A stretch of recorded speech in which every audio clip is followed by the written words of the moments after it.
Welcome back to Healthcare Insights. I'm your host, and today we're examining something that might surprise you.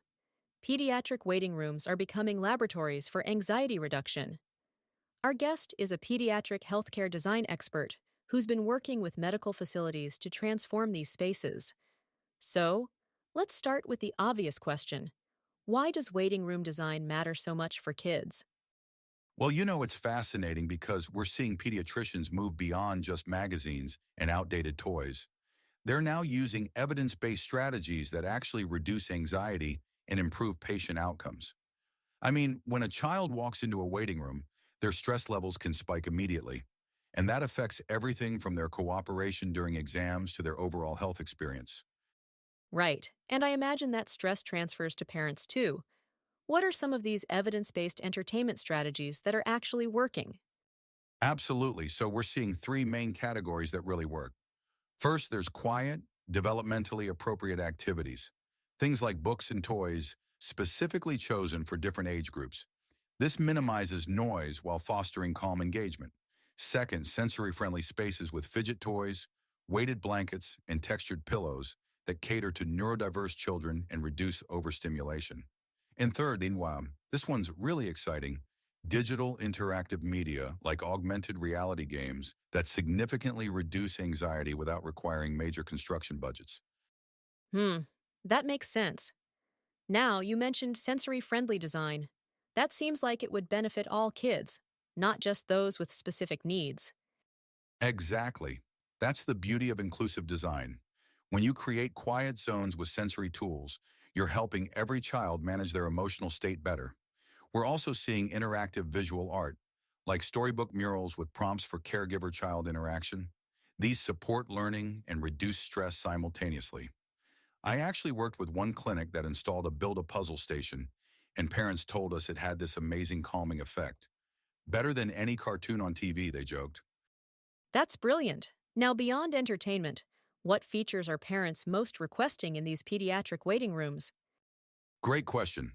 Parents consistently want three things: dedicated zones for different age groups, open sight lines so they can monitor their children while maintaining some privacy through partial walls or furniture groupings, and, this is really important, natural light and quiet environments. Research indicates these environmental factors tend to improve children's overall satisfaction with healthcare settings. That point about natural environments sets up our next piece, accessibility considerations. But first, a quick word from our sponsor. Creating inclusive, child-friendly healthcare spaces requires specialized expertise and thoughtful design solutions. At Little People's Cove, we help healthcare facilities design accessible waiting rooms that reduce anxiety for children and families. Our team focuses on combining evidence-based design principles with engaging, developmentally appropriate elements.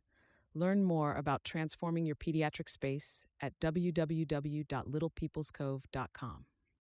Picking up on those natural environments, how do you handle the accessibility requirements while keeping spaces engaging for children? That's where it gets really interesting. ADA compliance actually works in our favor. Those 36-inch pathways and 32-inch doorway clearances create better flow for families with strollers too. But the key is making sure interactive elements remain accessible from multiple heights. We design tactile walls and cause-and-effect toys that children using mobility devices can participate in equally. The goal is ensuring no child feels left out. I see. What about the acoustic considerations? I imagine managing noise is a huge challenge. Oh, definitely. We use acoustic treatments to contain sound within activity zones while creating quieter areas for rest. Ceiling treatments, wall panels, and textile choices all reduce noise reverberation. One simple hack: instrumental music at low volume can mask distracting sounds and reduce waiting stress without interfering with communication between families and staff. Have you ever wondered what the most effective anxiety-reducing activities actually are? I mean, beyond just keeping kids occupied? That's the million-dollar question. We've found that certain positive distractions work particularly well. Interactive digital games and educational videos can engage children's attention effectively, though it's interesting that some interactive media tends to be more successful than others at reducing anxiety. But here's what surprised me. Playing pretend with medical instruments on dolls actually familiarizes children with the clinical environment and reduces fear. Interactive verbal games like I Spy foster connection while allowing physical movement, which helps reduce restlessness. Right. So it's not just distraction, it's actually therapeutic preparation. What about mindfulness techniques? Exactly.